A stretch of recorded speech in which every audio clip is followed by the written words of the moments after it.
श्री गोपाळ कृष्ण भगवान की जय. लीळा नंबर 349. गौराईसाच्या झोपेच्या प्रसंगी इंद्रभटाचा गैरसमज. मग ती सर्वज्ञांच्या तिन्ही वेळेच्या पूजावसराला यायची. एके दिवशी सर्वज्ञांना संध्याकाळचा पूजावसर झाला. गौराईसा खांबा आड बसली. एक पर निरूपण झाले तेव्हा गौराईसाला झोप आली. सर्वज्ञांनी भक्तजनांना पाठवले. ती सर्व मुक्कामाच्या घरी गेली.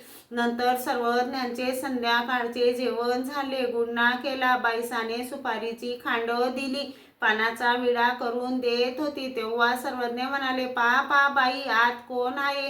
बाईसाने पाहिले तेव्हा तिला कोणी दिसले नाही. बाईसाने म्हटले, बाबा कोणी नाही. सर्वज्ञांनी सांगितले, बाई इंद्रे याची पत्नी आहे. बाईसा पुन्हा आली तेव्हा ती खांबा आड झोपलेली दिसली. बाईसाने म्हटले, बटिके उठ, तुझी सर्व मंडळी मुक्कामाच्या घरी गेली, तू झोपली कशी? मग ती उठली. सर्वज्ञांना दंडते घातली. श्रीचरणा लागली. सर्वज्ञांनी म्हटले, बाई हिला पोचवायला जा. बाईसा पोचवायला गेली.